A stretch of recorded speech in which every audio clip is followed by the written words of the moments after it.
ধন্যবাদ। আসসালামু আলাইকুম ওয়া রাহমাতুল্লাহি ওয়া বারাকাতুহু। শুভেচ্ছা জানাচ্ছি। আমাদের থেকে বিদায় নিচ্ছে রমজান। ২-১ দিন পরেই ঈদ উদযাপন করবে সারা বিশ্বের মানুষ। ছোট্ট একটি দেশ বাংলাদেশ আন্তর্জাতিক মানচিত্রে সেই দেশটির কথা না বললেই নয়। আমার প্রিয় মাতৃভূমি। সেই মাতৃভূমিতে আজকে ২৪-এর গণ-অভ্যুত্থানের পর, গণবিপ্লবের পর আমরা দাঁড় করছি আন্তর্জাতিকভাবে হাসিনা সরকারকে বিদায়ের পর। ক্ষমতায় দেওয়া হয়েছে ডক্টর ইউনূসকে ছাত্রদের সমর্থনে, রাজনৈতিক দলগুলোর সমর্থনে। আন্তর্জাতিক পরিমণ্ডলে ভারত ছাড়া চায়না, রাশিয়া, চীন এবং জাতিসংঘ সর্বাত্মক সহযোগিতা করে যাচ্ছে। বিশেষ করে আপনি যদি একটা বিষয় লক্ষ্য রাখেন, ডক্টর ইউনূস ক্ষমতা গ্রহণের পর আন্তর্জাতিকভাবে চায়না যে সফলতা দেখাচ্ছে, পাকিস্তান এবং জাতিসংঘ সহ, রাশিয়া সহ বিশ্বের অনেক দেশই ইউনূসের পাশে দাঁড়িয়েছে।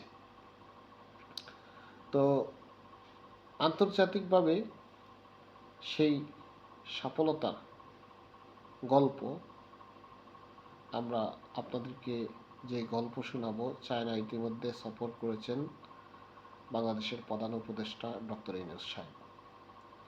সেখানে অনেকগুলো চুক্তি সমঝোতা হয়েছে। ইতিমধ্যে সফর করেছেন জাতিসংঘের মহাসচিব। তো সেই সফর এবং রোহিঙ্গা বিষয়ে অনেক কথাবার্তা হয়েছে। আগামী বছর নাগাদ হয়তো রোহিঙ্গা প্রত্যাবর্তন করতে পারে। তো ইউনূস সরকার আসলে একজন উপদেষ্টা হিসাবে ইউনূসের সরকারের বিপক্ষে অনেক কথা আছে। তবে বর্তমান পরিস্থিতিতে বাংলাদেশের প্রধান উপদেষ্টা হিসাবে যে সফলতা দেখাচ্ছে, আমরা যদি কোনো রাজনৈতিক দলকে সরকার প্রধান হয়ে কথার ফুলঝুরি কিন্তু হয়, আমরা বাংলাদেশ উন্নত রাষ্ট্র পরিণত হচ্ছি এবং আমরা আমেরিকার মতো হয়ে গেছি, কিন্তু কাজের বেলায় আমরা দেখছি যে তলাবিহীন জুড়ি। তো আসলে সফলতার যেই মাপকাঠিগুলো বিশেষ করে প্রবাসীরা দিচ্ছে, আন্তর্জাতিকভাবে ডক্টর ইউনূসের যে সফলতা সেটা হিংসনীয়। ভারতের মতো একটা রাষ্ট্র প্রতিনিয়ত যে দেশের বিরুদ্ধে বিষাঘাত করে যাচ্ছে এবং হাসিনাকে তারা ভারতে বসিয়ে ইউনূসের সাথে যেই খেলা খেলছে, সেই ইউনূসে জয়লাভ করেছে।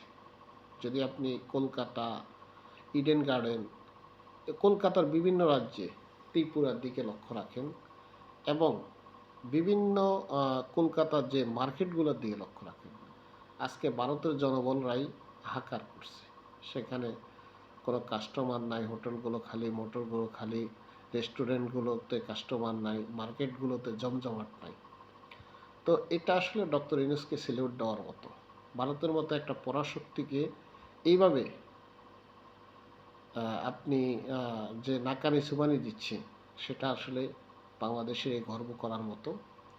পরিশেষে ধন্যবাদ জানাবো সহযোগিতার জন্য। বহির্বিশ্বে প্রবাসীরা যে সহযোগিতা করে যাচ্ছে, আন্তর্জাতিকভাবে ইউনূসের সফলতা কামনা করছে।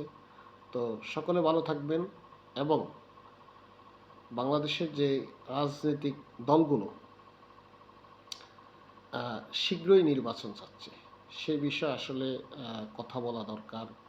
কারণ যদি সংস্করণ না হয়, তাহলে ঘুরে ফিরে সেই রাজনৈতিক দলগুলো আবার তাদের ক্ষমতাত্ব প্রতিপত্ত বাংলাদেশের মানুষকে নির্যাতন এবং যেভাবে একনায়কতন্ত্র পরিণত করেছে হাসিনা, সেই প্রতিচ্ছবি ফুটে উঠবে।